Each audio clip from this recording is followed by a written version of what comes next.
হয়। এই যে মাশাআল্লাহ দেখতে পাচ্ছেন এখানে কি কি আছে আজকে, বরবটি, গাজর, ফুলকপি। আর এখানে হচ্ছে টমেটো কাটা হচ্ছে। তো আজকের রেসিপিটা হবে আমাদের কি রেসিপি মা? মামার পেজ আছে। এই যে আজকের হচ্ছে আমাদের কি মামা, ফ্রাইড রাইস নাকি ফ্রাইড রাইস, যাই হোক হইলো একটা আলহামদুলিল্লাহ। তো অনেক মজা করে কাটতেছে মামা আমাদের। এই যে দেখেন কুচি কুচি কুচি করে খুব সুন্দর করে যে অলরেডি কাটছে এখানে 3টা মাশাআল্লাহ।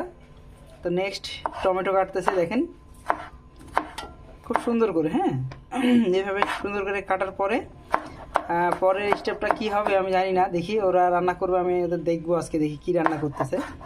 আর আপনাদের দেখানোর জন্য আমরা আজকে ভিডিও শ্যুট করতেছি, দেখি আমার ভাগ্নিরা কি বানাচ্ছে এখানে।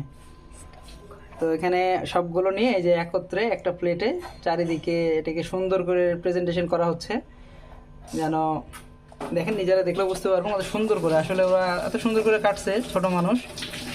এই যে দেখেন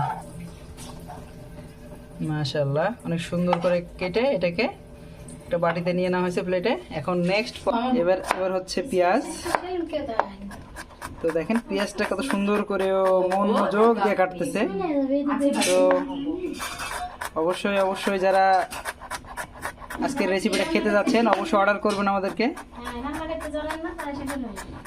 তো দেখতে পাচ্ছেন এখানে সুন্দর করে কেটে এটাকে প্রসেস করা হচ্ছে। ও ফার্স্ট টাইম গতিটা উল্লেখ করেন, নাহলে ভাববে যে ফ্রাইড রাইস তো সবাই। তো ও আজকে অনেক মন দিয়ে প্রথম করতেছে সবার জন্য, এবং বাসায় যেহেতু করতেছে। এই যে মাশাআল্লাহ কুচি কুচি কুচি করে, হ্যাঁ একদম ছোট ছোট করে কুচি কুচি করে কেটে নেওয়া হচ্ছে।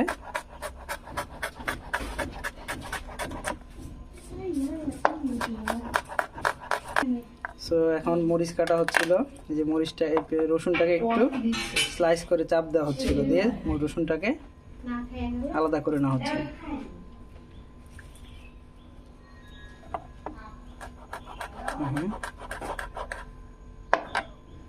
এর মধ্যে আরো দেখেন ছোট ছোট করে স্লাইস করে কেটে নেওয়া হচ্ছে গোস, এই যে একদম স্লাইস করে। হ্যাঁ, দেখতে পাচ্ছেন সুন্দর করে স্লাইস করে কেটে নেওয়ার উদ্দেশ্য একটাই, যেন এটাকে সুন্দরভাবে মশলাগুলো ঢোকে এবং খেতেও খুব মজা লাগে এই জন্য। হ্যাঁ, এই যে তো ভাগ্নি অনেক মজা করে করতেছে, এটা আমাদের ইলামনি করতেছে আজকের রেসিপিটা।